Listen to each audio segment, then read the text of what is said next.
Il y a les écritures qui sont passées chaque fin d'année. À chaque fin d'année, on procède à l'élaboration des états financiers. Avant l'élaboration, il faudra satisfaire au préalable suivant, à s'assurer que l'enrichissement de toutes les pièces est exhaustif. C'est-à-dire, avant de faire les états financiers, il faut s'assurer que l'enrichissement des pièces est exhaustif. Et cela se passe par les inventaires. Il faudrait éditer une balance avant inventaire. D'abord, on parle d'abord de ça.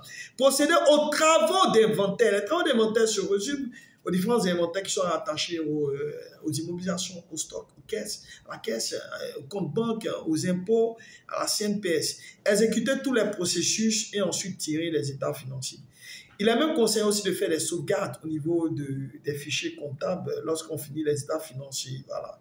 Seulement que lorsque vous clôturez les comptes, une fois que les comptes sont clôturés, il n'y a plus cette possibilité de pouvoir les modifier. Donc, il faut faire très attention. Voilà. En termes de dossier comptable, nous sommes tous dans la mise en place d'une organisation comptable. Il est conseillé de ranger les pièces avec les classeurs, avec les cartons, dans des armoires sécurisées. C'est important. Vous êtes comptable, vous êtes financier. Vos documents doivent être vraiment sécurisés. Et de les garder pendant 10 ans. Voilà, au moins 10 ans. Les contrats peuvent être mis dans des classeurs. Voilà, avec le type contrat. Voilà, vous mettez pas. Ils peuvent être rangés par numéro de contrat. Voilà. Les bons et les lettres de commande peuvent être rangés par numéro de bon des lettres. Voilà. Dans les classeurs aussi. Les factures peuvent être rangées voilà, par date, voilà, de façon chronologique. Les factures du premier, du 2 et par ordre de nature, c'est-à-dire les factures d'achat à part, les factures de vente à part. Les paiements directs sont aussi c'est pareil, selon les critères de rangement.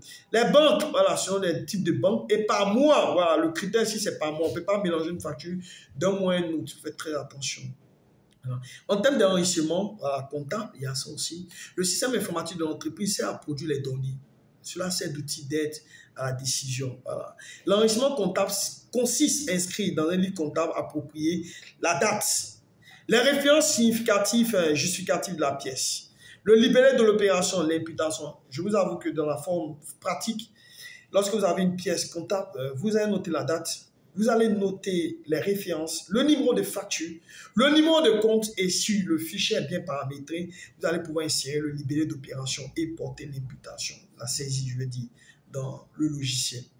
En réalité, lorsqu'on crée un fichier comptable, la seconde chose à faire, c'est la mise en place du plan comptable. Et le plan comptable le plan comptable est considéré comme la boussole. La boussole sert à être orienté. C'est un outil d'orientation. Voilà, la boussole qui nous permet de pouvoir retrouver le nord, le sud, l'est ou l'ouest. Vous allez voir qu'ici en comptabilité, notre boussole, c'est le plan comptable. Et ce plan comptable est décrit comme un squelette. Voilà, la meilleure preuve vivante de la perfection dans ce monde, c'est l'homme. Parce que Dieu a tellement mis les choses à leur place, la tête à la place, les mains à leur place, les pieds à leur place. Et donc, vous verrez qu'en comptabilité, lorsque le plan comptable est mal paramétré, cela crée des équilibres. Parce que vous allez passer les écritures comptables avec quoi? Avec de mauvaises imputations. C'est pour ça qu'il faut maîtriser aussi l'arborescence, la nomenclature des comptes qui sont utilisés. Quels sont il y a aussi des comptes qui ne sont pas créés par le Sys Quadra Révisé, mais dont le Sys Quadra Révisé nous a permis de les créer, mais selon l'ordre de la racine du compte. Voilà. Donc tout ça, il faut les maîtriser avant de créer les comptes. Alors en comptabilité, si on parle du principe de la partie double, cela signifie quoi? Le total débit doit être égal au total crédit. Voilà. Et d'autres diront même à un compte débité correspond un ou plusieurs comptes crédités. Et cela ne sous-entend pas que comme nous avons débité 4 comptes, c'est obligé de créditer aussi 4 comptes. Non. Le principe de la partie double vous dit que total débit doit être égal à total crédit. Les écritures comptables sont enrichies en utilisant la technique dite de la partie double. Tout mouvement ou variation enrichie dans la comptabilité se traduit par une écriture qui affecte obligatoirement un ou plusieurs comptes débités ou un ou plusieurs comptes crédités. C'est ce que je vous disais. Une équivalence doit obligatoirement s'établir entre les montants portés dans les comptes débités et les montants inscrits au compte crédité. Total débit doit égaler total crédit. Ça, il est important de le savoir. Les mentions minimales d'un enrichissement. Quelles sont les mentions minimales pour enregistrer une opération comptable? Chaque enrichissement doit être identifié par un libellé de manière claire et concise. L'identification de son origine et de son imputation. Le contenu, l'imputation de chaque donnée ainsi que les références. Dans la forme pratique, dans le temps, on passait les écritures dans ce qu'on appelle les livres journaux physiques. Et c'est pour cela même on dit qu'il faut passer les écritures sans blanco ni rature. Aujourd'hui, il y a cette possibilité de les passer directement sur les pièces comptables, bien sûr sur la procédure comptable, sur la procédure de validation des pièces comptables, et ensuite transmettre au supérieur hiérarchique afin qu'il valide ces imputations qui ne sont rien d'autre que les propositions d'écriture. Si vous êtes le seul comptable, vous assumez toutes ces responsabilités. Voilà. En termes de pièces justificatives, c'est qu'on appelle pièces justificatives. Tout enregistrement doit être appuyé sur la base des pièces justificatives qui doivent être datées, signées, cachetées. Ça, pas le cachet, la signature. Ce n'est pas une pièce valide. Et en Côte d'Ivoire, puisque nous sommes ici en Côte d'Ivoire, nous avons ce qu'on appelle la sécurisation des factures à travers un sticker.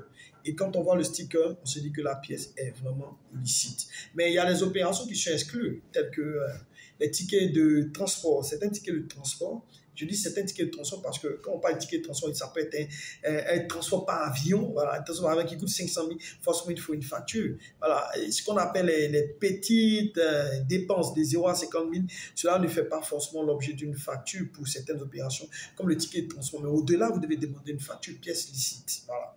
C'est ce que j'aimerais ajouter.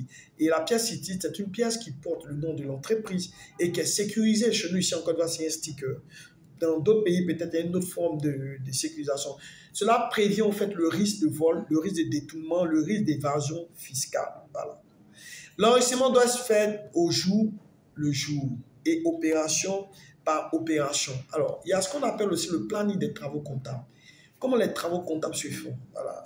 Quand vous passez les écritures, il y a lieu de pouvoir les contrôler, il y a lieu de pouvoir les vérifier, il y a lieu de pouvoir superviser, il y a lieu de pouvoir transmettre. Alors, comme travaux quotidiens, au niveau des achats, il faut procéder aux imputations des factures d'achat, faire le contrôle des imputations et ensuite saisir les factures. C'est tout. Au niveau des ventes, il faut faire l'imputation des factures de vente, faire le contrôle des imputations et saisir les factures. Au niveau de la caisse, il faut faire les imputations des transactions effectuées en caisse, contrôler les imputations, saisir les pièces de caisse, éditer les brouillards de saisie, contrôler les saisies, vérifier les écritures. Voilà. On ne va pas tout faire, voilà, parce qu'il y a le live auquel on va tout démontrer. Ceux qui ont la possibilité de pouvoir souscrire à cette formule-là pourront avoir tout ça en documentation numérique et au niveau de la partie vidéo, avec aussi les questions-réponses qu'ils auront à échanger avec les formateurs du cabinet Cabifec. Alors, il y a aussi ce qu'on appelle les travaux mensuels. En termes de travaux mensuels, au niveau des achats, nous avons l'édition du journal d'achat, le contrôle des saisies du mois, le rapprochement des données informatiques par cohérence sur les supports saisis, la justification des soldes, fournisseurs et analyse. Au niveau des ventes, nous avons l'édition des journaux de vente, le contrôle des saisies du mois, le rapprochement des documents informatiques pour cohérence sur les supports. Au niveau de la trésorerie banque, nous avons la collecte des relevés bancaires. Vous devez demander les relevés bancaires. Ensuite, comptabiliser les frais bancaires, saisir les frais bancaires, éditer les journaux de banque, contrôler les saisies et établir le rapprochement bancaire. Donc, en termes de contrôle mensuel, je préfère m'arrêter là. En termes de suivi comptable, il faut éditer tous les grands livres et la balance générale. Il faudrait éditer les états et suivi analytique pour ceux qui font la comptabilité analytique. La comptabilité analytique n'est pas obligatoire, mais elle sert d'outil d'aide à la décision pour des choix à opérer, les choix d'investissement, les choix d'exploitation. Il faut éditer les états de suivi budgétaire afin de voir si ce qui a été budgétisé est correct, en faisant aussi une comparaison entre les réalisations et les prévisions, afin de déterminer l'écart. Comptabiliser la réalisation de la période avec le budget et expliquer les écarts. Il faut une note explicative des écarts. Il faut mettre une note explicative des charges et des produits. Lorsque vous avez tout ça, vous avez une comptabilité vraiment cohérente. Il y a ce qu'on appelle les travaux annuels. En termes de travaux annuels, il faut faire ce qu'on appelle l'inventaire des immobilisations. L'inventaire des immobilisations, il faut éditer le tableau des amortissements. Il faut éditer le tableau des immobilisations. Et après faire cet inventaire et passer les écritures d'inventaire, ce qui peuvent être que des écritures de dotation aux amortissements, les écritures de cession s'il y en a, les écritures de mise au rebut, et ainsi de suite. L'inventaire de la trésorerie. Pour faire l'inventaire de la trésorerie, il faut rapprocher le sort théorique et le sort physique. Le sort physique, c'est le comptage physique des espèces à la caisse. Et le sort théorique, c'est le sort que la caisse nous donne. Qu'on soit à jour ou pas, on le tire. Pourquoi je dis qu'on soit à jour ou pas? Parce que l'inventaire va corriger. Que ce soit l'inventaire que vous effectuez, que vous soyez à jour ou pas, l'inventaire corrigera forcément les écritures qui n'ont pas été passées. Alors, voici un peu ce que je peux vous dire en termes de travaux annuels. Alors, il y a les travaux qui sont dits travaux comptables. Comme je vous ai dit, la balance de clôture. La balance de clôture qui est rattachée, d'abord, il faut clôturer. Et ensuite, éditer la balance de clôture qui va nous servir à pouvoir dire que cette balance a été clôturée à une date bien donnée. Voilà. En termes de durée de l'exercice comptable, une entreprise, lorsqu'elle s'est créée, au cours du premier semestre, sa date de fin d'exercice est le 31 décembre de la même année. Un exemple, vous créez une entreprise le 1er mars, votre date de clôture, c'est le 1er mars N, votre date de clôture c'est le 31 décembre N. Vous créez une entreprise le 1er janvier N, la date de clôture c'est le 31 décembre N. Vous créez une entreprise le 1er juin, la date de clôture c'est le 31 décembre N. Mais toute entreprise qui se crée au cours du second semestre, la date de clôture c'est le 31 décembre N plus 1. Un exemple, une entreprise qui a créé le 1er décembre, sa date de clôture c'est le 31 décembre N plus 1. Faites très attention. Alors, les états financiers doivent être présentés au minimum une fois par an, sur une période de 12 mois, appelée exercice. Mais l'exercice peut coïncider avec l'année civile. Exceptionnellement, cette durée peut être inférieure à 12 mois pour le premier exercice au cours de l'année civile. Un exemple, une entreprise qui est créée en février, sa durée d'exercice sera combien? Sera de 11 mois. Par contre, une entité qui est créée le 1er juillet, on est toujours dans le second semestre, sa durée d'exercice sera combien? 18 mois. Par exemple, de juin à décembre, ça fait 6 mois. Du 1er janvier N plus 1 au 31 décembre N plus 1, ça fait 12 mois. Donc, les deux font 18 mois. Alors, la validité et l'irréversibilité des enrichements. Il faudrait que les écritures respectent un ordre d'irréversibilité afin de ne plus modifier les écritures. Tout entrée doit faire l'objet d'une validation afin de garantir le caractère irréversible et définitif de l'enrichissement comptable. Cela suggère que lorsque vous passez une écriture, il ne doit pas avoir de mesure pour pouvoir modifier cette écriture. L'irréversibilité des traitements comptables interdit toute suppression, rajout, modification. La méthode de correction, même s'il y en a lieu, doit être appliquée en moins. C'est-à-dire on passe la même écriture, mais on précède de 6 moins. Il ne faudrait pas contrepasser, c'est-à-dire passer l'écriture contraire pour pouvoir corriger une écriture. Ce qui est recommandé, c'est de passer la même écriture, au cas où il advient qu'une écriture soit erronée ou mal faite. Passer la même écriture et précéder de 6 mois au niveau des montants. Alors, la date de valeur comptable, il y a ce qu'on appelle la date de valeur comptable, qui est celle de l'émission par l'institution de la pièce justificative. C'est-à-dire que si aujourd'hui nous recevons une pièce, alors que cette pièce a date, il y a le choix de 1 mois, 2 mois, alors la date à partir duquel nous prenons pour pouvoir saisir, c'est cette date qu'on appelle date de valeur comptable. Elle est plus appréciée dans les traitements des chèques et autres. Alors cependant, lorsque la date de valeur comptable correspond à une période déjà clôturée, l'opération est enregistrée au premier jour du constat ou soit à la fin de la période. Je donne un exemple très simple. Vous avez une facture qui date du 1er février, alors que nous sommes au mois d'août, le 18 août.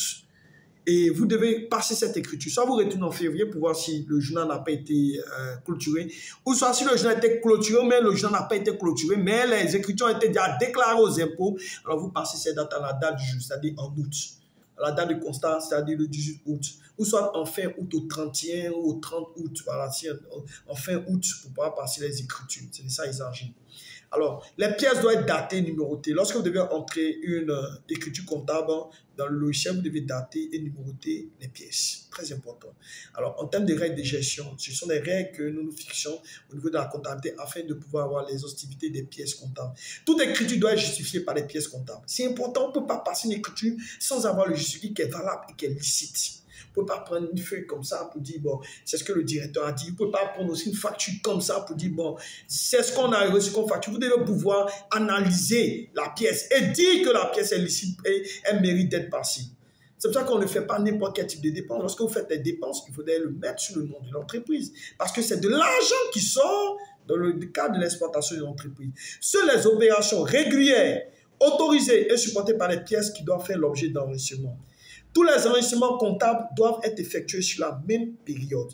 Les enregistrements comptables, je parle des règles de gestion, les enregistrements comptables et les opérations doivent s'effectuer dans le respect des principes comptables qui sont ceux de l'UEMOA, puisque nous sommes dans la zone UEMOA, la zone OHADA. Voilà.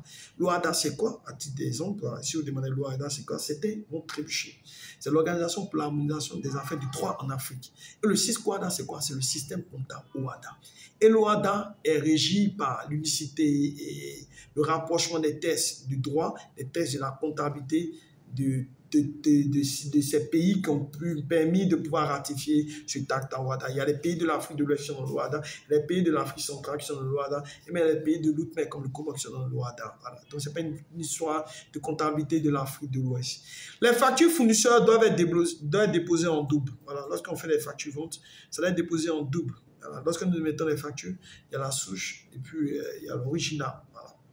Les documents comptables doivent être conservés pendant 10 ans, afin de prévoir aussi une archive de ces données. Les soldes de compte des tiers doivent être analysés et justifiés chaque mois. C'est chaque mois que vous devez pouvoir avoir la situation des soldes des clients, c'est important, les soldes des fournisseurs.